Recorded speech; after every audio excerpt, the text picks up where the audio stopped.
Everyone, this is Hunter Williams with the Awana, Tennessee Network, and this is our final episode of Season 1.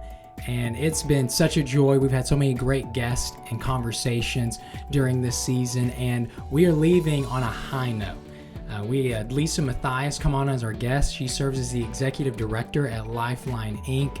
And oh my goodness, what a conversation. I mean, in the middle of it, she shares a story that almost had me slobber crying all over the microphone.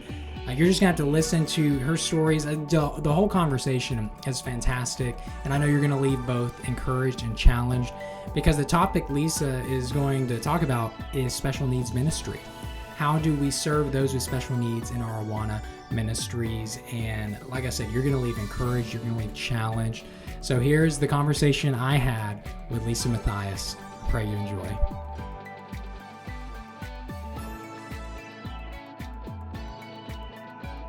And I've been wanting to get you on here for quite a while. I think we've been talking the past couple of months about setting time aside for us to get together. I'm so glad before the year ended that we were able to get together. I've been looking forward to this conversation because I know it's going to benefit a lot of people and help them serve everyone in their church. And so thank you again so much for coming on. And I know of you, you're actually family to me, but there's going to be people who may not know of you or your ministry or what you do. So before I get into the many questions I have for you, I think it'd be helpful for our listeners to learn a little bit about your ministry and your role at LifeLine Inc. and what led you to serve in this ministry. Well, as you know, we have a 21-year-old. It's hard to believe she's that old, but a 21-year-old who was born with spina bifida and hydrocephalus. And at this point, she's accumulated a couple of dozen additional diagnoses. And as we began our journey with her, we kind of realized how little the church understood disability. We realized how few resources were available to families. And of course, she was born before the internet was really a thing. And, to the extent that we use it today. So I felt kind of alone as a parent and really felt the need for a body of Christ around me and around our family. And so Jeff and I had always been involved in ministry and felt like the Lord was calling us to use our experience with Emily to begin a ministry within our local church. And that's how Lifeline started. It just started as a ministry of the local church that we were involved in 2003. And as we got started in that ministry, God had a much bigger plan than we did. And so we were part of that church ministry for about 6 years, and then we outgrew it and became a nonprofit organization around 2009. And we have functioned as a nonprofit organization serving multiple churches, kind of become a regional ministry since. We are a family to family ministry. And so that means that all of the people that are part of Lifeline are families impacted by disability, some directly living with a disability themselves, some as caregivers. And so those of us that are involved don't just know what we know out of a book. We live the life every day. And so that lends a level, I think, of understanding and support to other families. And we have really concentrated on support, education, and resources, primarily as the ministry of the church. And support is not just, support of, I understand what you're going through. It's, I understand what you're going through, and here is how God has impacted me in my circumstances. Let me share that hope with you. So it's more than just an earthly hope and an earthly support. This is a spiritual journey. And that's how we've designed it from the beginning. But we've also concentrated a lot on education, and a lot of what people know us for in the Chattanooga area is educational advocacy and the special education systems of the school systems, Northwest Georgia as well.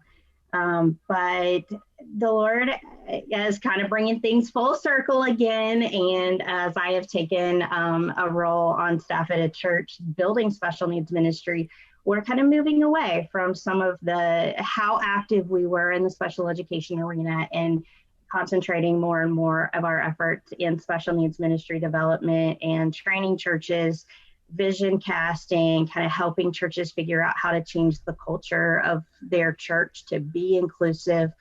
It's something we've always done, but it's something that as special education is kind of taking a backseat, the special needs ministry component of what we do is taking more of a front seat. We've done support groups, we've done mentoring programs, we developed a first responder training to help first responders understand how to respond differently to people impacted by disability. And so we kind of have had a broad history of things within the disability community, but are excited to see how the Lord is bringing all of those different experiences together to help us be able to impact churches. Yeah, it's been awesome to see how God is working in your ministry, and I've gotten to see snapshots here and there as you've been starting your Awana ministry at your church. This is your first year, and just getting those snapshots of what God is doing. It's really evident that you have a passion for this, that you've been affected by it, and you're using what's happened in your life as a way to minister to others. And I'm excited to get your perspective on this. I'm excited for you to educate me further on it and to educate those listening. And I know that part of your perspective in this topic comes from your definition of special needs, disabilities, because so I would love for you to share your unique definition and why you've come to adopt this definition as you look to serve those with special needs and disabilities. Well, a lot of people think about disability and they think specifically of a diagnosis. Mm-hmm. And for a lot of families, that's absolutely the case. You know, we have a definitive diagnosis for Emily. You know, we know she has spina bifida, we know she has hydrocephalus, and we can look at how those specific diagnoses impact her life. But there are some families who don't have a diagnosis. Mm-hmm. And there are some families who know that something is just not quite the way it ought to be, but they can't find a doctor who can nail it down. There may not be a protocol to treat it. There is a lot of things that can impact someone that they may not have a diagnosis for. And also I've done a lot of work within the foster care and adoption communities through the last 15 years or so. And I've recognized the impact of trauma on our kids. And there's not always a diagnosis for some of those mental health challenges that just come with circumstance. It's not necessarily something that they were born with, but they may have been born into. And as that impacts their ability to process their environment, it creates what looks like a disability and may ultimately wind up with a diagnosis at some point if they have a family who is able to get those resources for them, but that's not always the case. So we have some kiddos with some behaviors that don't seem to necessarily have a specific etiology that we can point to and say that's it, but we can look at their life circumstances and know that there's just some special needs because of it. I think we can get so caught up in labels or diagnoses or different things where there's still a lot of kids on the margins we're missing, and they do have special needs. They do have certain aspects of their life that need special care. And so I think that definition's it's helpful. And it leads right to my next question I had for you, which is I feel like because of maybe some of the labels or some things we've held on to, we have some misconceptions or myths that we can have when it comes to serving those with disabilities. And so I wanted to ask you, what are some misconceptions you've seen or some myths you've been hearing when it comes to serving those with special needs and their roles within the church? Oh, wow. There's several of them. Good question, right? There's several of them that I have heard through the years.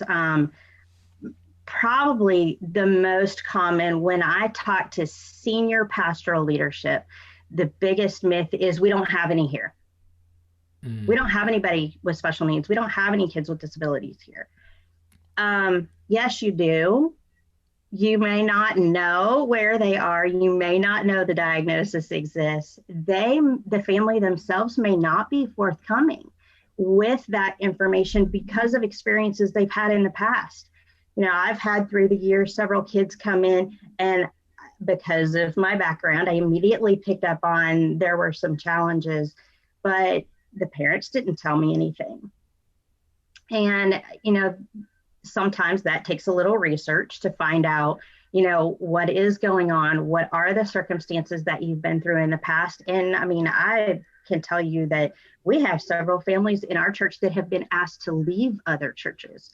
So when families are coming out of that kind of a background, they may not be forthcoming to tell you as Awana leadership or as a pastor that they have disability in their family. The reality is the new numbers that just came out this year, 21% of the adult population in the U.S. is caregiving. 20%, around 20%, depending on which census number you look at, of the general census population has a disability. That includes pediatric. That is primarily those who have a diagnosed disability, not counting all those that may have special needs because of circumstances or other things. So when you think about, at a minimum, 20% of the U.S. has a disability, let's just say every one of them has one family caregiver. Every one of them has at least one professional caregiver because they've got a therapist or they've got a doctor or they've got a nurse or they've got some professional in their life. 20, 40, 60. Okay, now we have 60% of the population. If our churches don't share that similar census, we're not reaching the mission field. And when we look at the numbers, 90% of families impacted by disability are unchurched, according to some statistics. Wow. So yes, in some cases they're not there because of a whole host of reasons, and we could talk all day about those reasons. But sometimes they are there, but because of circumstances, they're afraid to tell you they're there. Talk about reaching an unreached people group. We tend to think of far off tribes or places around the globe, but unreached people groups are people who are not being reached very well. And what you're saying, it's convicting even as I hear it right now, because it could be they're afraid to mention what's going on in their family because they don't want to be a burden, or they don't want to be seen in a certain light, or they don't, and so we've got to create, and you mentioned this earlier, creating cultures of safety where people feel like this church is loving enough and caring enough that if I brought to the table some of these special needs we have, they would be ready and willing to help. They may not have all the answers, they may not know what to do, but they would be willing to listen and learn and support us. And yeah, so that, I agree. I think that is a big misconception or myth, is we don't have them because you probably do and don't realize it. Or if you don't have them, the follow-up question is, why not? Why don't we have people with special needs or disabilities here? What's wrong with our culture? What aren't we offering? So I think that's very important that you mentioned that up front. Do you have any other misconceptions or myths that come to mind? I know you probably have 100, but any top ones that you'd like to share? Yeah, there is a misconception that people with disabilities can't learn and they can't understand and have a relationship with Jesus Christ. And that is just so not true. I have been in and around church classrooms, school classrooms for 30 years. They absolutely can learn and understand and have a relationship with Jesus Christ. It may take longer for them to understand. We may have to go multiple different routes. We may have to present in multiple different ways, but they can learn and they want to learn. And I think we've seen that here as the special needs ministry here at Christ First has grown over the last several months and couple of years. Just this last year, we have baptized 8 kids, 21 and under. Almost every single one of them was a child impacted by disability or a sibling. So we think about that. Those students and clubbers who have, well, not all of them were in Awana, but some of them were in middle school, high school. They were receiving the gospel, but their siblings were in church and hearing the gospel because there was a place for the child with a disability. Wow. So, this is, it opens wide the door for us to talk about, okay, then how do we teach them? And that's a topic we could spend days on. Yes. But I think it's crucial you mentioned that because, we say, oh, they can't learn. But it could go back to looking at, well, how are we teaching it? Maybe we're just so stuck on teaching it one way that maybe it's an opportunity. God is stretching us in our teaching and how we present the truths of Scripture. And you're right. There's so many layers to that we could unpack. But I'd love to get maybe just one more misconception. I know you had even told me about some before we started recording, but any other big one you would like to mention before I have my other questions? I think probably one of the biggest ones is that people with disabilities are just objects of our care, that they don't really have something to contribute, that they are going to suck the life and energy out of whatever the program is they're involved in. And that is just not true. When we look at the list of spiritual gifts in the New Testament, there's no caveats. There's no, this person has a spiritual gift unless they have an IQ of something, or unless they have a physical disability, or there's no caveats. When someone has a relationship with Jesus Christ and the Holy Spirit indwells them, there is a gift that is given. And as a church, we have the opportunity to help them find that gift and give them the opportunity to use that gift. When I look at, and I hear that, but then I look at Christ First, and I look at our Awana leaders. Now we are a brand new club. We are not that big of a church. We have 11 Awana leaders. Every last one of them lives with disability or chronic illness or is a caregiver to someone with a disability. Every last one. So, sometimes we even have to make accommodations for the leader to be able to serve. But that is so simple to think outside the box and think of what would enable that leader to be able to have an impact much farther than the few minutes I invest in the accommodation to enable them to do that. There is such an opportunity for people with disabilities to minister. And I hope, and I know that is Pastor Wayne's vision, is that this church become a place where people can walk in the door and see the vision of what it looks like when the whole body of Christ is functioning together, when all of the members are contributing at whatever level they can. And what that looks like when the gospel is played out in that way. I think sometimes we can catch ourselves in a trap where you have to look a certain way, be a certain level of intelligence, have certain gifts, have certain platforms, whatever, in order to serve well. And you're right, that is just not the case. I mean, you look at Jesus' 12 that followed him, not exactly the top roster of who you would choose to make a worldwide changing, is Jesus, he completely did a topsy-turvy thing when he came.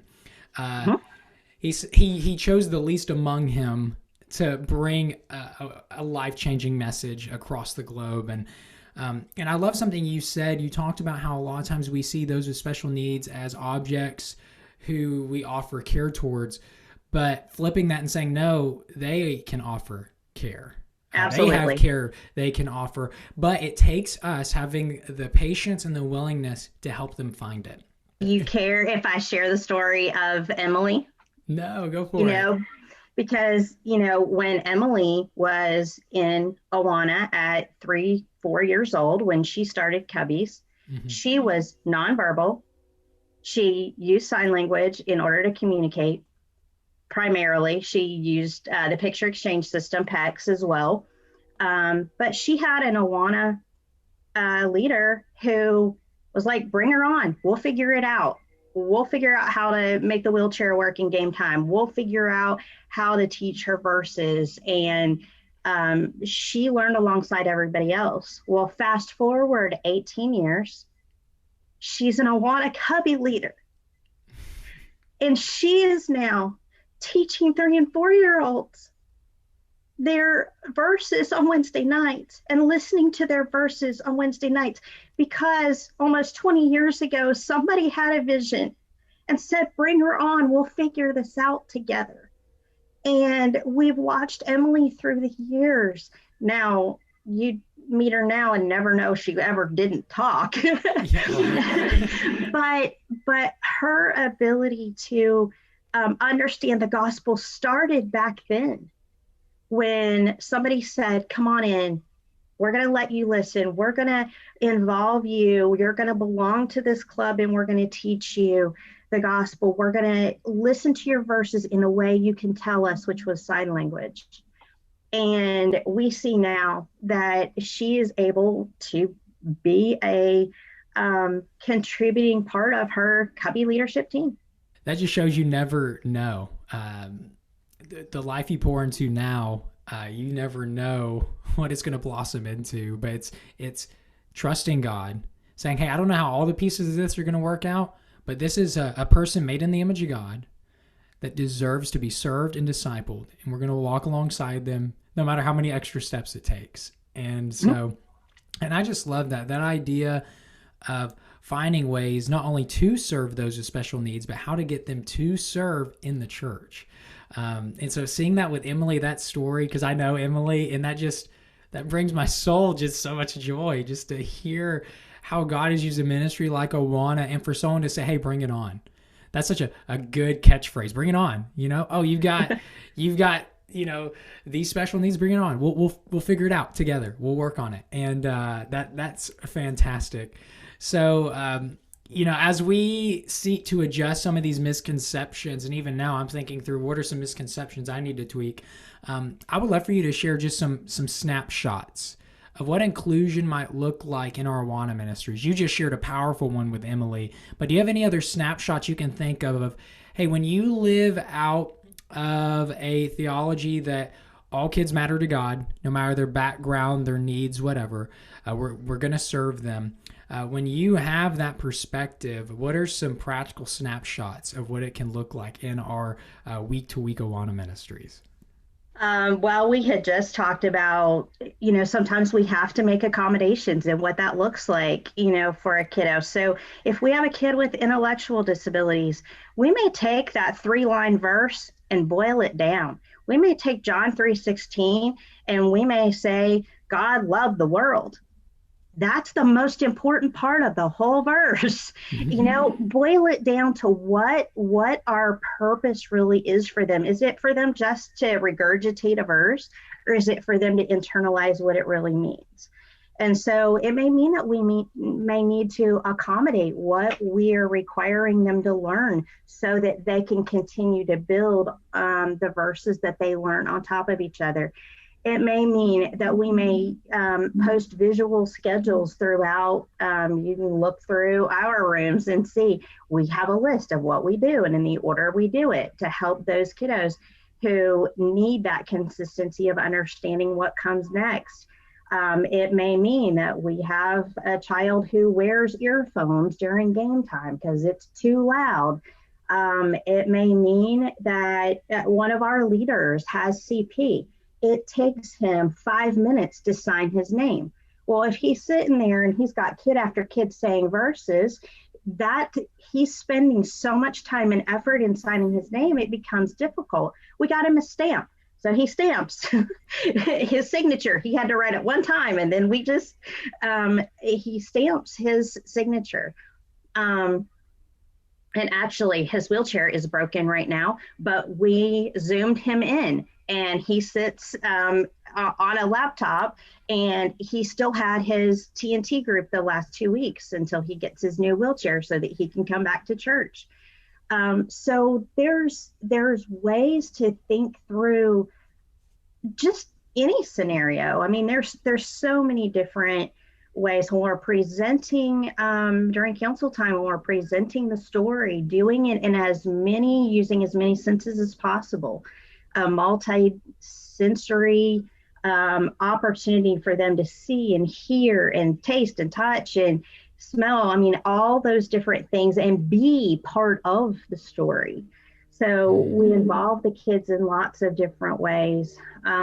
And understanding that it's going to take repetition. You can't just give it to them once and expect that they're going to know it. Some of them have to hear the same thing over and over and over again. And some of our kiddos need a lot of detail to keep them engaged. But we always have to wind it back up at the end. And this is what our takeaway is.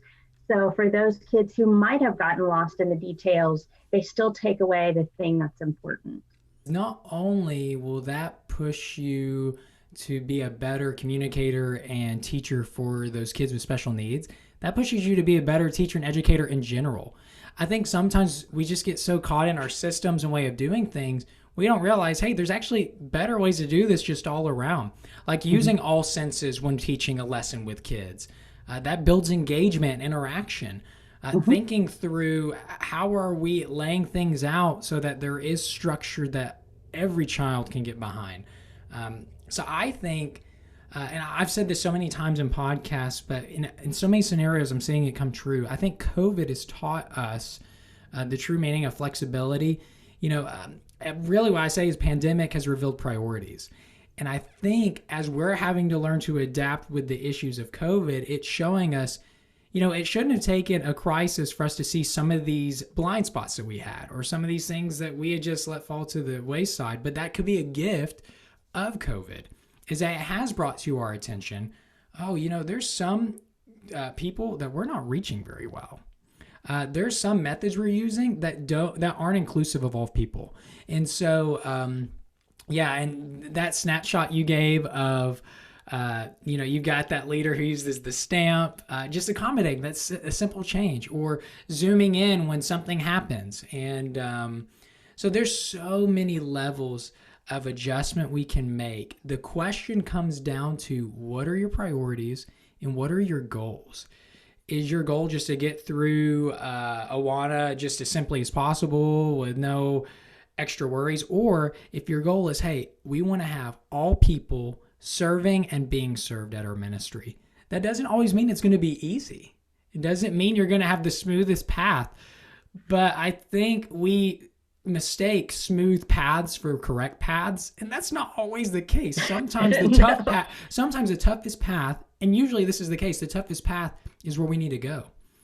And over time, as we walk those paths, we're seeing Christ just do amazing work. And you've shared pictures of me with Awana kids being baptized, and you've shown me videos of kids just singing. I mean, it's beautiful. And that's why I've had this big desire to have you on, because I do think it's a gap that we miss sometimes. And I think this podcast can be a great way to start conversations in churches of, oh, wow, how can we move forward after learning what we've learned? And before you go, Lisa, I'd love you to share any resources or things you might have.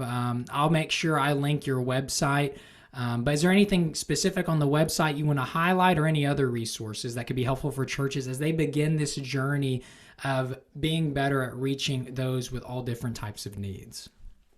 Probably, besides just doing a really intense study of the New Testament, and really looking at Jesus' interaction with people with disabilities, I did a personal Bible study probably close to 10 years ago now, and just really spent a lot of time in the New Testament and just looked at all of the ways Jesus interacted with people with disabilities. And that was powerful for me as a family, thinking, Jesus loved families like mine like that. And then I went back through and studied it from a standpoint of, what did Jesus do that's an example for me as church leadership as I interact with families affected by disability. And I actually took some of that material, and it's been a topic that I've done at the Awana Leadership Conferences several years. But really, that personal study gives you a different vision for what true ministry looks like. And then I would say Same Lake Different Boat is a really great resource, and it's one of the mainstays for the Bible studies that we do. I do it 2 or 3 times a year generally, but you can read the book without doing the study, or you can come and be a part of our study. But the beginning of it is the theology of disability, and really looks at, okay, what does the Bible say about disability and suffering? And then the middle section of the book talks about what families really face. What is the day-to-day impact on a family? And then the end of it is, okay, now that we know what God said, and now that we know what families deal with, what is our role as the church in coming alongside these families affected by disability? How can we show them the gospel? How can we share the gospel with them and give them the opportunity to share the gospel? So that book is one that has really had an impact on my ministry. And Stephanie, as I've gotten to know her as the author, has really had an impact on our ministry. So I would encourage people to start there. And as they want to dig deeper, I would love to come and do trainings with churches. That information can be found on our website, how to get in touch with us. And we come and we do single trainings, or we can lay out a training schedule for 2 or 3 years as to how you're going to train and equip leadership and really address culture change. I really hope people take advantage of that. At least go to your website and learn more about what you do, and maybe different ways they could learn from you, and the support and education you give. But Lisa, this was fantastic. I think I told you before we even started recording, we'll have to do a couple of episodes because there's so many questions around this topic. It's a deep well. There's so many ins and outs. And, I'd love to have you maybe come back on in the future and talk about just the theology of it. And so, but thank you so much for coming on. I think this is a great starting point for a lot of people, maybe to maybe see gaps or kind of weed out some misconceptions they had, and then just to get snapshots of how this can look in Awana Ministries. But thank you. And like I said, we're going to have to do this again real soon if we can make it work. I would love to. Thank you so much for the opportunity. Thank you so much for listening. I pray that that conversation was just as beneficial to you as it was for me. Now, if you have any questions or comments from anything that I shared or that Lisa shared, you can always send your comments or questions to hunterw@awana.org. And if you want to learn more about my ministry and what I'm doing in the Awana, Tennessee network, you can head over to www.awanatn.com. Now, if you want to learn more about Lisa and her ministry with LifeLine Inc., you can head over to lifelinefamilies.org. There you can learn about events the ministry has, resources they have, the way they're supporting churches, and just phenomenal stuff. Be sure to check that out. And lastly, if you want to see more content like this coming as we head into season 2 and beyond, there's 2 things you can do. 1, subscribe to our podcast or YouTube channels. That helps us get recognized and keep things going. But also, you can become a monthly ministry partner. You can go to www.awanatn.com/donate and support our ministry financially on a consistent basis. That just helps us so much, and we don't take it for granted. Well, that's all I've got. Until next season, see you next time.